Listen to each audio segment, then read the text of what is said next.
Hey, halo Sobat PTK, selamat datang kembali di podcast PTK 2020 persembahan Komnas Batik, Kaus Mahasiswa Kedinasan Oban Batik, Pekalongan, Batang. Episode kali ini akan dibawakan sama aku yaitu Fatur Rahman, mahasiswa D4 Komputasi Statistik di Politeknik Statistika STIS. Kali ini aku akan ditemani dengan narasumber kita yaitu Gani Hesrigowo yang merupakan Taruna D4 Klimatologi di SMKG. Halo Kak Gani, gimana kabarnya? Alhamdulillah baik. Fatur gimana? Alhamdulillah aku juga baik Kak Gani. Kesibukannya saat ini lagi ngapain Kak Gani? Masih kuliah online sih untuk STMK. Oh, lagi kuliah online. Berarti semester genap ya? Iya, genap. Oh oke. Kalau gitu kita langsung masuk ke podcastnya aja ya. Jadi Sobat PTK, episode kali ini kita akan membahas tentang salah satu perguruan kedinasan yang berada di bawah naungan BMKG, yaitu STMKG.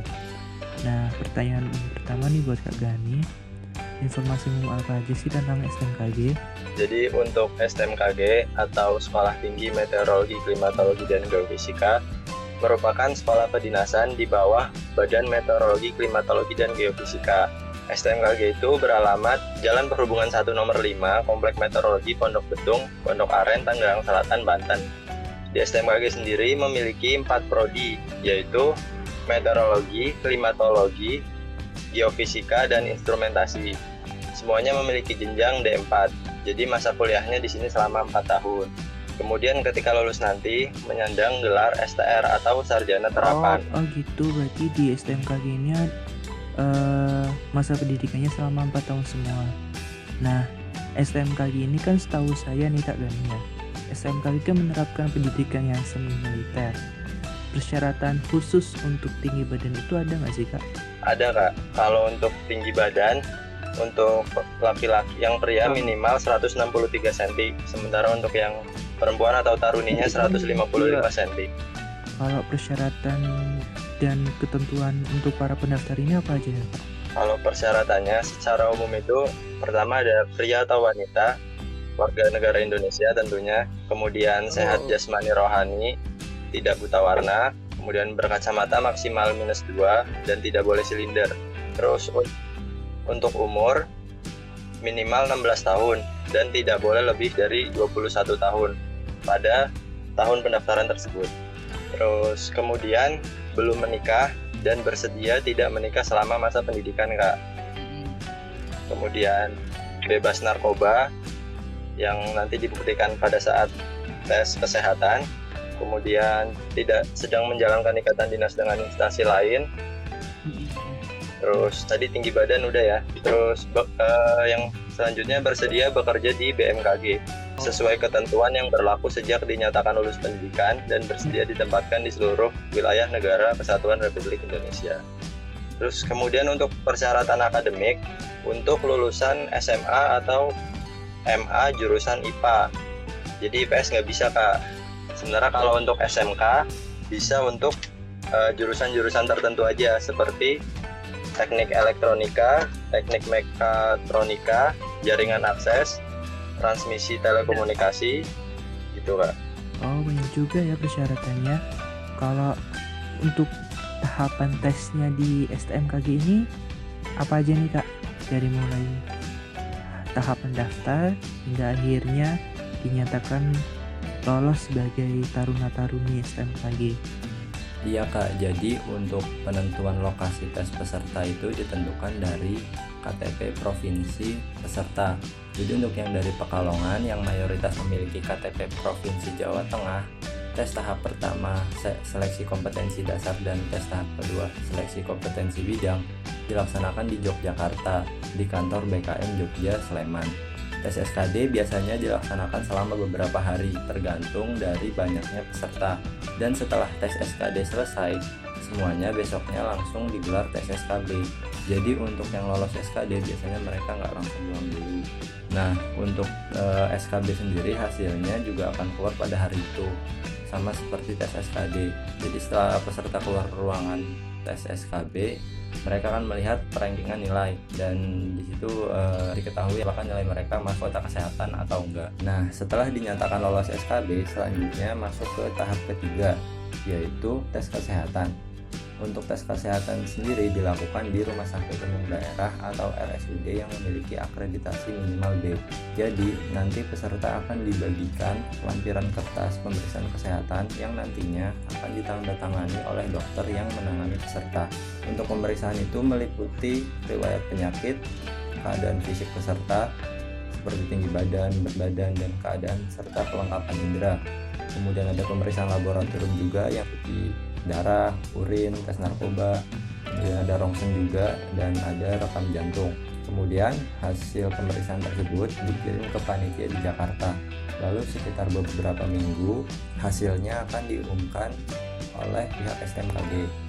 Nah, untuk peserta yang lolos itu akan berangkat ke STMKG untuk pelaksanaan tes tahap akhir, yaitu kebugaran dan wawancara. Jadi dari berbagai panlok di seluruh Indonesia, pada tahap ini tesnya bebarengan di kampus STMKG. Dulu itu tes kebugaran mulainya pagi. Tesnya berupa lari beberapa putaran lapangan kampus. Tipsnya sih mulai dilatih dari sekarang agar terbiasa lari dengan konstan, dan tips pada saat tesnya itu diusahakan jangan jalan, karena dari sinilah akan dinilai kebugaran peserta oleh panitia. Setelah tes kebugaran selesai, peserta akan menunggu giliran wawancara. Untuk wawancara ini sarannya dipersiapin dari jauh-jauh hari, jangan mendadak. Kalau untuk pertanyaannya sih umum-umum aja, kayak perkenalan diri, terus di situ menjelasin prestasi apa yang pernah diraih, kemampuan kita, hobi kita, juga alasan kenapa mau menjadi taruna STMKG. Dan pada saat wawancara itu juga pasti akan ditanya apakah kita siap ditempatkan di seluruh wilayah Indonesia. Sedikit tips dari aku, siapin aja perkenalan pakai bahasa Inggris. Soalnya kadang penguji juga pengen tahu kemampuan bahasa dari si peserta. Lebih bagus lagi kalau emang jago ngomong bahasa Inggris, pasti bakal jadi nilai lebih. Kalau dari pengalaman aku sama teman-teman lain yang ikut tes wawancara di STMKG, itu nggak ada hal yang mencurigakan kok, bersih, nggak ada pungli atau semacamnya, jadi aman. Dan pengumuman hasil akhir biasanya selang beberapa hari aja. Gitu aja Kak, sedikit gambaran tentang tes masuk STMKG.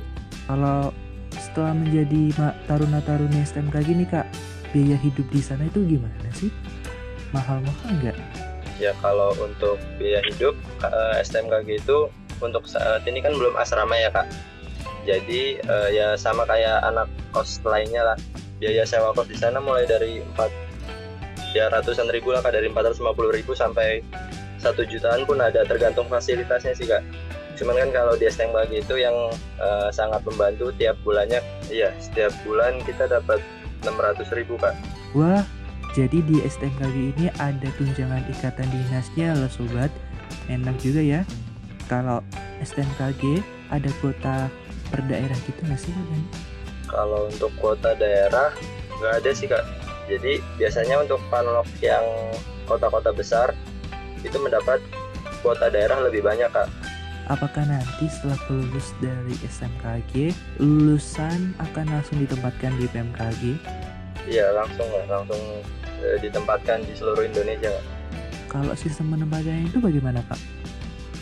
Kalau untuk penempatannya sendiri itu acak Kak, secara acak sesuai kebutuhan pada tahun itu. Oke, pertanyaan terakhir nih Kak, manfaat dan keuntungan menjadi taruna-taruni STMKG itu apa aja sih? Untuk keuntungan masuk STMKG itu yang pertama tentunya ikatan dinas Kak. Jadi nggak perlu khawatir lagi lulus mau jadi apa, karena kita udah disiapkan untuk menjadi ASN BMKG. Dan yang kedua, full biaya ditanggung pemerintah Kak, mulai dari biaya pendidikan, asuransi hidup sampai kesehatan. Kemudian yang ketiga itu setiap taruna-taruni mendapat tunjangan ikatan dinas Kak. terus pendidikannya juga militer. STMKG itu bisa dibilang miniaturnya Indonesia karena Panloktesnya itu kan tersebar di seluruh wilayah Indonesia dan peserta terbaik dari berbagai penjuru akan menempuh pendidikan di tempat yang sama di STMKG. Di sana kita bisa mengenal berbagai budaya dan bisa ngenalin budaya Pekalongan juga, budaya kita sendiri di sana sama teman-teman yang lain. Jadi selain aktivitas perkuliahan, di sana juga banyak kegiatan acara-acara kebudayaan gitu. Jadi mampu mengakrabkan atau menambah rasa kekeluargaan dan rasa toleransi antar tarunanya. Itu udah bagian pendidikan di sana. Karena nantinya juga kan lulusan STMKG juga akan disebar di berbagai stasiun BMKG di seluruh wilayah Indonesia, Kak. Gitu, Kak. Wah, banyak banget ya manfaatnya sobat. Ternyata masih ada satu pertanyaan lagi nih Kak. Tips dan trik dari Kak Gani nih buat yang ingin menjadi taruna STMKG. Oh ya, untuk tipsnya sih yang pertama persiapin dari jauh-jauh hari, terus belajar latihan soal, terus untuk fisiknya ya jaga kesehatan, terus rajin olahraga, terutama lari ya, karena kan di STMKG tes kebugarannya itu cuma hanya lari aja. Nah, jadi dibiasain lari olahraganya, terus sama cari-cari informasi aja sih Kak. Oh iya, informasi tentang pendaftaran gitu ya Kak. Oke Sobat PTK, episode podcast kali ini sudah selesai dengan dijawabnya pertanyaan tadi oleh Kak Gani. Oke Kak Fatur, sebelumnya aku mau ngucapin terima kasih nih buat Kak Fatur dan teman-teman lain yang sudah ngadain podcast ini. Dan teman-teman juga adik-adik yang sudah mendengarkan, semoga bermanfaat. Tetap semangat, jaga kesehatan dan terus belajar karena nggak ada yang nggak mungkin selama kesempatan masih ada. Dan mungkin beberapa udah ada yang tahu ya kalau STMKG di tahun 2020 ini nggak ngadain penerimaan taruna baru. Jadi untuk lulusan tahun ini dan sebelumnya yang mau daftar di tahun ini ditunda dulu. Dan harapannya sih semoga di tahun 2021 di tahun depan STMKG bisa buka pendaftaran lagi. Dan untuk informasi PTB STMKG yang resmi bisa dilihat di web stmkg.ac.id. Dan untuk akun sosial media resminya untuk Instagram bisa di follow di STMKG Official. Oke Kak Fatur, sekali lagi terima kasih. Saya kira cukup. Apabila ada salah kata atau kekurangan mohon maaf. Itu dia episode podcast kali ini ya sobat. Jadi terus stay tune di media sosial Komnas Batik dan nantikan podcast PTK episode selanjutnya ya. Bye bye sobat PTK.